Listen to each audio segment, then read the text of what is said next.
जल्दी जल्दी कराओ तो बोलते रहिए ना, होता रहेगा। नमस्कार दोस्तों, आज जनपद फर्रुखाबाद में नारी शक्ति सम्मेलन में पहुंचे भारतीय जनता पार्टी के प्रदेश अध्यक्ष भूपेंद्र सिंह चौधरी। महिलाओं की सुरक्षा के लिए उन्होंने बात की और उसके बाद जो सपा के जो मंत्री हैं स्वामी प्रसाद मौर्य के ऊपर जमकर बरसे, कांग्रेस के लिए जमकर बरसे। उन्होंने साफ साफ कहा कि जो पिछली सरकारें थी वो उन्होंने जनता को गुमराह किया है और पिछली सरकारों ने किसी तरह का जनता के लिए कोई काम नहीं किया है और भारतीय जनता पार्टी लगातार जनता के लिए काम करे और महिलाओं की सुरक्षा की बात करती है। आप बने रहिए द आर न्यूज के साथ, आपको फर्रुखाबाद की छोटी से बड़ी खबर आपको मिलती रहेंगी। नारी शक्ति बंधन अधिनियम माननीय प्रधानमंत्री जी के नेतृत्व में भारत की संसद के बात पारित करने के बाद भारतीय जनता पार्टी ने माननीय प्रधानमंत्री जी का धन्यवाद करने के लिए सभी अपने विधानसभा में हम लोग नारी शक्ति सम्मेलन कर रहे हैं। आज फर्रुखाबाद का सम्मेलन है।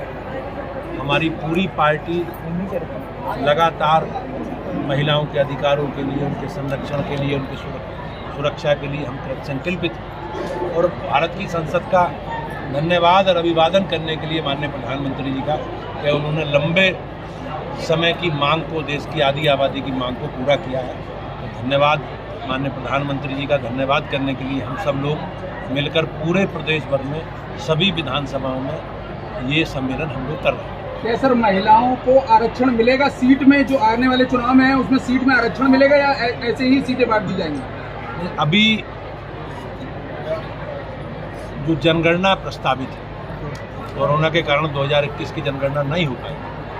बहुत जल्द की जनगणना के बाद जो भी नियमानुसार 33% व्यवस्था है, उस 33% व्यवस्था में आरक्षण की व्यवस्था की जाए।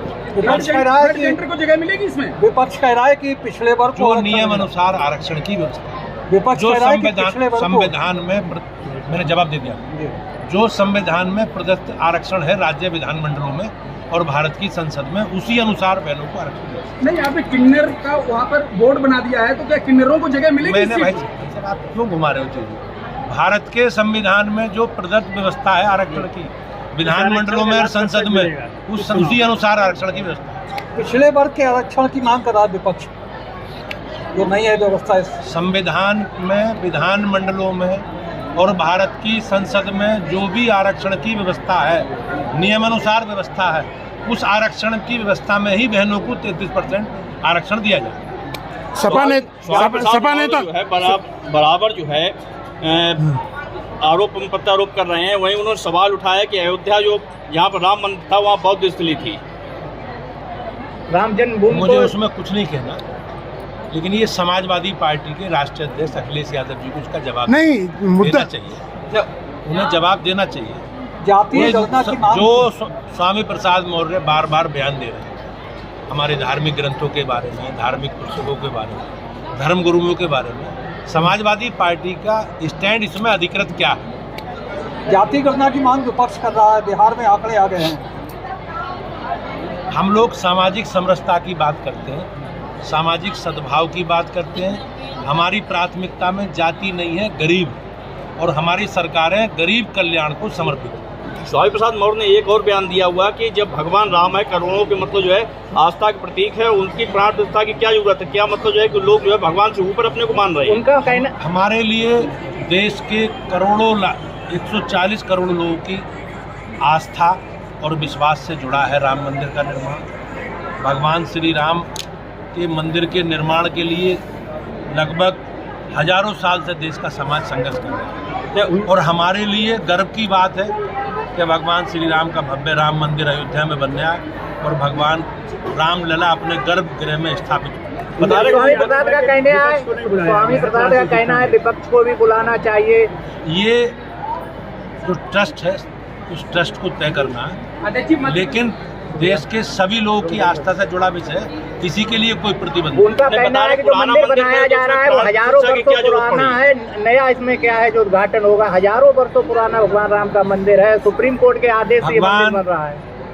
ऐसा ये कांग्रेस के लोगों से पूछो और समाजवादी पार्टी के लोगों से पूछो। कांग्रेस हमेशा न्यायालय में, न्यायालय को भ्रमित करके सरकार न्यायालय निर्णय ना कर सके राम मंदिर के पक्ष में टलवाने का काम करती थी कांग्रेस। भगवान श्री राम के अस्तित्व को मानने से कांग्रेस ने इनकार कर दिया और समाजवादी पार्टी के सरकार के समय कार सेवकों का नरसंहार किया गया था।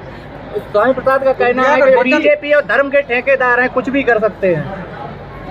हमारा कमिटमेंट है, हमारा संकल्प है ये, और हम अपने कमिटमेंट के आधार पर हम अपनी संस्कृति, अपनी परंपरा, अपनी आस्था और अपनी विरासत के आधार पर सरकार चलेगी, ये हमारा कमिटमेंट है। उनने नए विवाद को जन्म दिया है कि राम जन्मभूमि बौद्ध की जमीन है और राम मंदिर कोई मुद्दा नहीं है।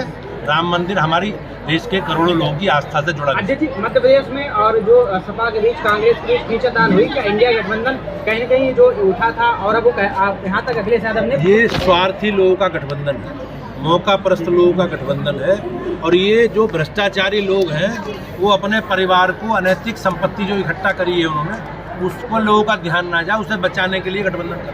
तो दर्दों से लिफ्ट बना हुआ एक अच्छा सा उपहार उनको देना चाहते हैं कि फर्रुखाबाद में दर्दोजी का काम बहुत अच्छे सिरे से चल रहा है। बख्तर पाठक जी उनका साथ देंगी।